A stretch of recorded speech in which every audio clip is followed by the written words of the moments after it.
Hello friends, मेरे सामने खड़ी है हीरो की ग्लैमर क्लासिक।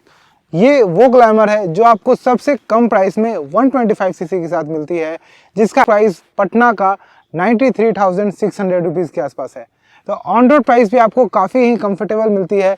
मतलब अगर आप 125 सीसी की बाइक लेना चाह रहे हैं तो एक बार इसको देखना जरूर बनता है।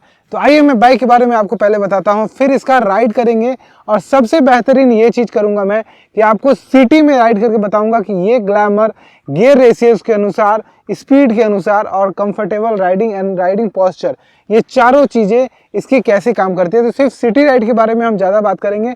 उसके बाद ऑफ द टर्म 1-2 मिनट का हमारा राइड हाईवे वाला होगा कि हाईवे में 60 से 70 के स्पीड में कैसा परफॉर्मेंस देती है या फिर इसका स्पीड कैसा मेंटेन रहता है और आरपीएम कितना आपको कॉन्फिडेंस देता है लगातार 60 के स्पीड में चलाने को। तो चलिए सबसे पहले देखते हैं कि इसमें आपको क्या क्या फीचर्स मिल जाते हैं।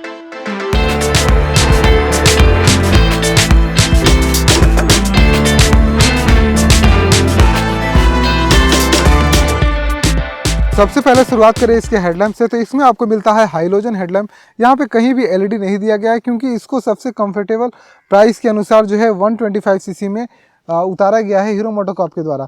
तो इसका मैं हाई बीम करके यहाँ पे दिखा देता हूँ। तो यहाँ पे आपको जो है हाइलोजन हेडलैम्प देखने को मिल जाता है। इंडिकेटर्स देखिए कितने सुंदर लग रहे हैं और ये बिल्कुल old model design classic glamour आपको देखने को मिल रही है, जो मुझे बहुत ही खूबसूरत लगती है। आगे आते हैं तो यहाँ पे आपको देखने को मिलेगा कि ये मैंने जो लाया है ये ड्रम वेरिएंट लाया है। इसका डिस्क वेरिएंट भी है जिसका प्राइस इससे 4,000 रुपये लगभग ज़्यादा महंगा है। तो ड्रम वेरिएंट में फ़ायदा क्या होता है कि इसका मेंटेनेंस और भी कम और भी सस्ता हो जाता है, क्योंकि डिस्क में कहीं ना कहीं एक समय के बाद थोड़ा सा कॉस्टिंग ज़्यादा लगती है, लेकिन ड्रम में उससे भी कम कॉस्ट लगता है। हालांकि डिस्क ब्रेक का जो पावर है ब्रेक का वो ज़्यादा बेहतर होता है, इसीलिए मैं डिस्क भी रेकमेंड करता हूँ अगर आपको पैसे वाली दिक्कत ना हो तब। चलिए आगे बढ़ते हैं। जो टैंक है वो 10 लीटर्स का है और डिज़ाइन और कलर, जो रेड कलर में जो ग्लैमर चमकता है वो किसी और कलर में नहीं चमकता है। तो इसका कलर बहुत ही अच्छा लगता है मुझे, खासकर ये रेड कलर में और ब्लैक के कॉम्बिनेशन में। यहाँ पे 125 सीसी का इंजन मिल जाता है जो comfortable power and the torque 10.4 newton metre का आपको मिलता है, जो कि बहुत ही अच्छा है। 5 गियर्स आपको यहाँ पे देखने को मिल जाते हैं। और बाकी जो मेन चीज़ होता है, जो ग्राउंड क्लियरेंस होता है, जो इस तरह के रास्तों पे मान लीजिए मैं यहाँ पे बहुत ही खूबसूरत जगह पे इसको लेके आया हूँ, तो यहाँ पे 170 mm का ग्राउंड क्लियरेंस इसको कहीं से भी किसी भी हाल में रोकेगा भी नहीं कहीं जाने को। तो आप कहीं भी जाना चाहते हैं तो इस ग्राउंड क्लियरेंस के साथ जा सकते हैं। तो इसकी हाइट जो है वो भी काफ़ी बेहतर है। सेंट्रल स्टैंड बहुत अच्छा दिया गया है और ये नया डिज़ाइन कुछ यहाँ पे आपको देखने को मिलेगा। तो ये मुझे काफ़ी अच्छा लगा कि दोनों तरफ से अगर कभी मट्टी और कभी इस तरह से हो तो वो काफ़ी ज़्यादा अच्छा होल्ड करती है। जैसे इस तरह से ये होल्ड करती है इधर, उसी तरीके से यहाँ पे ये होल्ड करती है। तो इसका डिज़ाइन मुझे बहुत अच्छा लगा। आपको भी खासकर ये चीज़ जो है पसंद आएगी। तो चैन कवर जैसा कि अब सभी कंपनियों ने फाइबर का देना शुरू कर दिया, क्योंकि इसमें जंग बहुत ज़्यादा लगता था। तो अब ये जंग लगने वाली प्रॉब्लम यहाँ पे ख़त्म हो गई है। और यहाँ पे देखें तो 100 सेक्शन का आपको टायर जो है वो पीछे में दिया करता है। तो टायर की चौड़ाई आपको काफ़ी अच्छी मिलती है। तो आपका ग्रिप जो है रोड पे काफ़ी अच्छा बनेगा।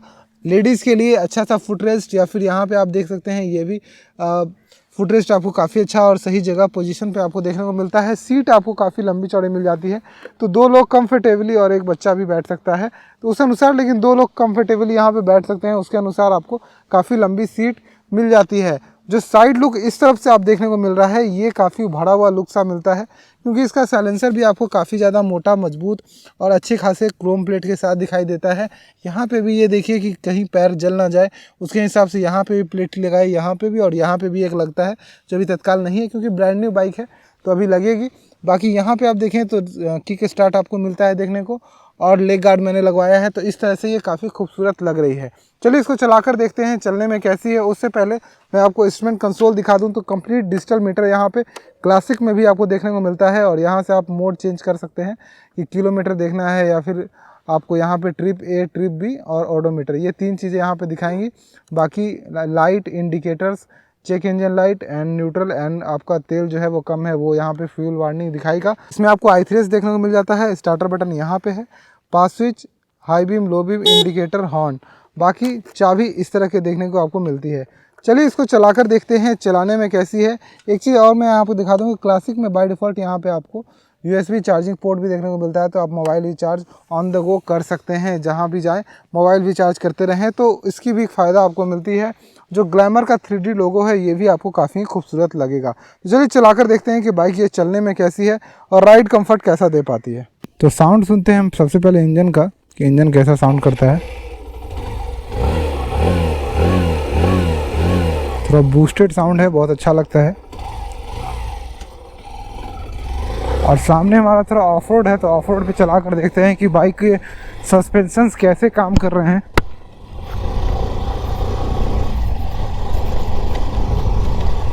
तो आप देख रहे होंगे बहुत ज़्यादा कोई अनकम्फर्ट वाली प्रॉब्लम नहीं आ रही है। बहुत ही आराम से जो है बाइक इस तरह के रोड्स पे भी चल रही है जहाँ बहुत ज़्यादा अजीबोगरीब रास्ते हैं, और 40-45 के स्पीड तक भी काफ़ी कंफर्टेबल लगता है। तो आपके हाथ में बाइक जो है बहुत ही कंफर्टेबल महसूस होगी। आपको हैंडल के वाइब्रेशंस और हैंडल के मूवमेंट से समझ में आ रहा होगा कि कितनी मुझे ज़रूरत यहाँ पे पड़ रही है। बाकी यहाँ पे हम देखेंगे तो बहुत एक स्टीप चढ़ाई होती है, तो बहुत ही आराम से चढ़ी जाती है, कोई दिक्कत नहीं होती है। बाकी आपकी ड्राइविंग एक्सपीरियंस पे डिपेंड करता है। तो ट्रैफिक में हैंडलिंग की बात करें तो हैंडलिंग काफ़ी अच्छी है। इवन गियर रेशियोज भी आपको बहुत ज़्यादा परेशान नहीं करती है। बाकी अभी मैं बाइक चला रहा हूँ तो इससे भी आपको अंदाज़ा लगना चाहिए कि बाइक आप ओवरटेक भी आराम से कर सकते हैं, और गियर रेशियोज भी कोई भी परेशान अभी तक तो नहीं कर रही है। ऐसा होता है कभी कभी कि हमारे गियर जो है वो अटक जाते हैं, हम लो हाई गियर पे चलते रहते हैं, तो 1 नंबर फटाक से लग रहा है, 2 नंबर भी अगर आप फटाक से लगाना चाहें तुरंत लग रहा है। और ओवरटेकिंग नेचर में बाइक हमेशा रहती है। तो बाइक जो कंफर्ट जो हमें पुरानी ग्लैमर से मिला करती थी, जिसके कारण वो फेमस थी, वो आज भी हमें क्लासिक के द्वारा जो है मिल रही है। और हीरो मोटोकॉर्प ने मुझे लगता है कि बहुत अच्छा किया है कि पुराने सोल्स जो है उसको रिवाइव किया है, ताकि जो लोग को पहली वाली बाइक्स पसंद है वो आज भी उसी तरीके से उन बाइक्स को चला सकते हैं, क्योंकि उनका हाथ बैठा हुआ रहता है और उनको हमेशा पसंद होता है कि उस तरह की बाइक चलनी चाहिए। बाकी आप देख रहे होंगे मैं आराम से बात करते हुए भी इस बाइक को चला रहा हूँ, तो कभी भी गियर अभी तक ऐसा नहीं हुआ है कि गियर जो है वो फंस गया हो, या फिर गियर का आरपीएम के साथ मिसमैच नहीं होने पे प्ले आया हो। कोई ऐसी कोई बात जो है यहाँ पे दिक्कत नहीं आई है। और बाइक का जो पिकअप है वो ओवरऑल जो हम ओवरटेक करते हैं उसके अनुसार मुझे अच्छा लग रहा है। और जैसा कि इसमें 2 ब्रेकिंग्स आते हैं, आपको एक डिस्क आता है, एक ड्रम आता है। तो ड्रम में चला रहा हूँ तो मुझे, क्योंकि रोज़ डिस्क चलाता हूँ तो थोड़ा सा कमज़ोर लग रहा है, लेकिन अगर आप डिस्क ब्रेक वाला वेरिएंट लेते हैं तो आपको कहीं से भी कोई भी ब्रेक में आपको डिसअपॉइंट होने की ज़रूरत नहीं पड़ेगी। और अगर आप आराम से चलाने वाले आदमी हैं, मतलब बहुत आराम से बाइक को चलाते हैं, तो ड्रम भी आपके लिए सफिशिएंट है, कोई दिक्कत नहीं होगी। ज़्यादा तेज़ चलाने वालों के लिए, या फिर जो 60-70 के स्पीड में ज़्यादा चलाते हैं, उनके लिए थोड़ा सा डिस्क जो है ज़्यादा ज़रूरी होता है, ताकि कभी सडन मोमेंट में वो डिस्क ब्रेक से जो है आराम से रुक जाए। एक चीज़ और मैं आपको यहाँ पे दिखाना चाहूँगा कि बाइक में जो है जो आप चलाते रहते हैं तो उस समय आपको फ्यूल इकोनॉमी भी दिखाते रहते हैं कि आप कितना फ्यूल इकोनॉमी जो है उस समय बाइक से निकाल रहे हैं। जैसे कि यहाँ पे 51, 55, 60, 70 इस तरह से।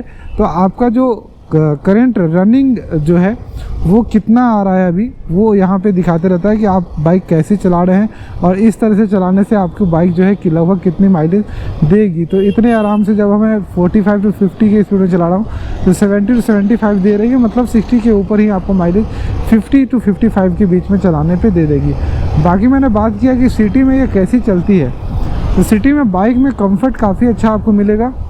बाइक बहुत नज़दीक है, तो जो बहुत लंबे लोग हैं उनको थोड़ा सा लगेगा कि बाइक बहुत हैंडल बहुत नज़दीक है, लेकिन जिनका हाइट 5'7", 5'8" तक है उनको बाइक कंफर्टेबल लगी। उससे लंबे लोगों को थोड़ा सा लंबी बाइक लेनी चाहिए मुझे लगता है यहाँ पे, क्योंकि इसकी हैंडल काफ़ी नज़दीक है, तो उनको ऐसा लगेगा जैसे घुटना जो है वो हैंडल तक आने की कोशिश करेगा, जो कि हम लोगों को, जैसे मेरा हाइट 5.6 to 7 के आसपास है, तो मुझे ऐसा कोई ख़ास दिक्कत यहाँ पे नहीं लगता है। जैसा कि मैंने बताया आपको कि मैं ये भी बताऊंगा आपको कि बाइक का वाइब्रेशंस कैसा है इन द स्पीड ऑफ 60 के। तो जैसा कि आप देख रहे हैं बड़ा कंफर्टेबल होके मैं 60 के स्पीड के आसपास में इस बाइक को चला रहा हूँ, और उस 60 की स्पीड में चलाने पे यहाँ माइलेज जो है 72 to 80 के आसपास दिखा रहा है, करंट रनिंग एवरेज जिसको बोलते हैं। तो उसके अनुसार 60 के स्पीड में भी बाइक को चलाने पे आपको अच्छा खासा एवरेज यानी 60 के आसपास का एवरेज मिल जाएगा। ये भी आप एक्सपेक्टेशन आराम से रख सकते हैं। और जैसे मैं 40 पे आता हूँ ये 100 के आसपास का एवरेज दिखाने लगता है, बट 100 तो नहीं, लेकिन 60 to 65 आपको आराम से बाइक दे देगी। ओवरऑल मेंटेन करके चलाएंगे 40 to 60 के बीच में। अब बात करते हैं कि जब आप हाईवे पे बाइक को चला रहे होंगे तो इसका सीटिंग कंफर्ट कैसा बनता है। मैं बिल्कुल स्ट्रेट बैठ जाता हूँ।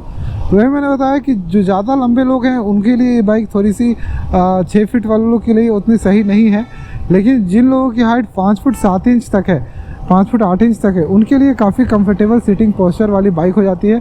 अगर आप लेफ़्ट एंड राइट इस तरह से अगर हैंडल मोड़ते हैं तो आपको बहुत ज़्यादा दिक्कत नहीं होगी। लंबे लोगों को तो ऐसे थोड़ी सी लंबी बाइक लेनी चाहिए। उस हिसाब से मुझे लग रहा है कि हाईवे के अनुसार वो चीज़ होना चाहिए, क्योंकि अभी अगर हाईवे पे मैं चलाऊँ तो थोड़ा सा बेंड होने का मन कर रहा है, कैसे गोल घूम के जो है वो चलाऊँ, लेकिन जो और मेरे से हाइट जिनका कम होगा वो आराम से स्ट्रेट बैठ के इसको चला पाएंगे। तो इस तरीके से आप समझिए इसका हाइट और सीटिंग पोस्चर। और जहाँ तक हाईवे पे चलाने की बात करें तो इस बाइक को आप आराम से 60 के स्पीड में लॉन्ग रूट्स पे ले जा सकते हैं। आपको अच्छा खासा कंफर्ट महसूस होगा। हैंडल पे बहुत ज़्यादा भार नहीं है, हैंडल आपको काफ़ी हल्का महसूस होता है। ऐसा नहीं कि हैंडल को ज़ोर से पकड़ के रखना है, हैंडल आप हल्के हाथों से पकड़ के भी हाईवे पे आराम से चला सकते हैं। और हल्के हाथों से हैंडल पकड़ के चलाने वाली बाइक हमेशा लॉन्ग राइड्स के लिए बेस्ट मानी जाती है। तो वो चीज़ें आपको यहाँ पे देखने को मिल जाती हैं। यहाँ आप आराम से लॉन्ग राइड भी इस बाइक से कर सकते हैं। अब बात करें कि इसका वाइब्रेशंस कैसा है 60 के स्पीड में, तो मुझे लग रहा है कि आज के डेट में जैसा सभी बाइक्स में वाइब्रेशन है लगभग 60 की स्पीड में, वही वाइब्रेशंस आपको देखने को मिलते हैं। हल्का फुल्का माइल्ड वाइब्रेशन जो है यहाँ पे आपको डेफिनेटली देखने को मिल रहा है, लेकिन बहुत ज़्यादा वाइब्रेशन नहीं है जो कि इंजन का आवाज़ आपको परेशान कर रहा है। जैसे कि इंजन अभी बाइक चल रही है तो मुझे पता भी नहीं चल रहा है, इंजन आवाज़ नहीं आ रहा है। बेसिकली इंजन चल रहा है तो पता चलता है, आवाज़ जो इंजन का बेसिकली एक सुनाई देता है वो कहीं से भी सुनाई नहीं दे रहा है। तो वो एक अच्छी बात है बाइक को जब आप 50-60 की स्पीड में चलाते हैं तो ये सारी चीज़ें आपको देखने को सुनने को नहीं मिलती है। कि गियर जो हम चेंज करते हैं उसका पोजीशन मेरे पैरों के अनुसार कैसा है, या फिर जो मैं ब्रेक लगा रहा हूँ इस पैर से इसका पोजीशन कैसा है, तो मुझे लगता है कि इसमें थोड़ी सी इम्प्रूवमेंट की ज़रूरत है। अगर आप कोई बड़े सीसी की बाइक चलाते हैं तो उसके मुकाबले थोड़ा सा डाउन लगेगा। मान लीजिए 1.5 लाख की बाइक चला रहे हैं कोई, तो उसके मुकाबले इसी के एक्सट्रीम चला रहे हैं तो थोड़ा सा डाउन लगेगा। लेकिन ओवरऑल जो इस सेगमेंट की बाइक है उसके अनुसार इसमें आपको सही गियर सिस्टम्स या फिर ब्रेक्स जो है वो मिल जाया करते हैं जितना आपको रोकने की ज़रूरत हो।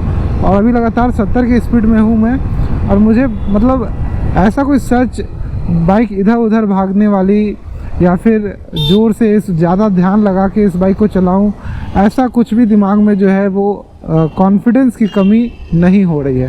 तो ये एक अच्छी चीज़ है इस बाइक के बारे में।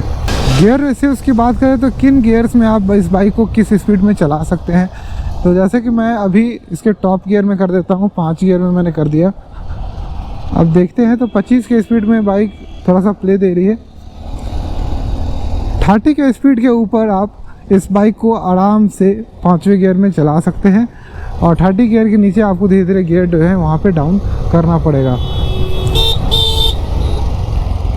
देखिए जैसा कि सडन ब्रेक हो, पावरफुल ब्रेक हो तो वो भी अच्छे आराम से ले लेती है। और जब पिकअप हम देना चाहेंगे, चलो हमें जो है 70-80 के स्पीड तक जाना है, तो वो भी ये बाइक जो है आराम से 70-80 के स्पीड तक चली जाती है। 4थे गियर तक मैंने आपको दिखाया यहाँ पे कि 70 जो है उसने क्रॉस किया, और 80-83 इस तरीके से। तो डिसअपॉइंट नहीं होना है कि कभी हमें ज़रूरत से ज़्यादा पिकअप चाहिए तो उस समय बाइक जैसा कि 125 सीसी की है तो वो आपको देखने को मिल जाती है। अब मैं आपको बताता हूँ सबसे इसका बेस्ट प्राइस। तो ये बाइक ऑन रोड लगभग 97 to 98,000 रुपीज़ की आती है। अगर आप इसको फ्लिपकार्ट से ख़रीदते हैं तो फ्लिपकार्ट पे अभी जो करेंटली डिस्काउंट है उसमें आपको 7 से 8,000 रुपये discount credit card plus extra discount के थ्रू मिल जाता है। तो ओवरऑल एक 125 सीसी की बाइक आपको लगभग 90,000 रुपये ऑन रोड में आप घर ले जा सकते हैं। तो ये मुझे लगता है कि अभी तक का सबसे बेस्ट डील है अगर आप 125 सीसी की बाइक लेना चाह रहे हैं हीरो ग्लैमर। और ये बाइक आप शोरूम से भी उठा सकते हैं, जो कि पाटलिपुत्र हीरो से मैंने ये बाइक लिया है रिव्यू के लिए। तो कॉन्टैक्ट नंबर एड्रेस आपको डिस्क्रिप्शन में मिल जाएगा, वहाँ से कांटेक्ट करके भी आप फ्लिपकार्ट से ऑर्डर कर सकते हैं। ये दोनों ही टर्म आप आ जाते हैं। तो जाके पहले टेस्ट राइड लेके देखिए, मुझे भी कमेंट में बताइए कि आपको ये बाइक कैसी लगी। मेरे अनुसार तो इस बाइक को ओके है। जिस प्राइस में ये बाइक आपको अभी मिल रही है 125 सीसी में, उसके अनुसार ये बाइक बहुत ही अच्छी है और आपको बहुत ही वैल्यू फॉर मनी लगेगी।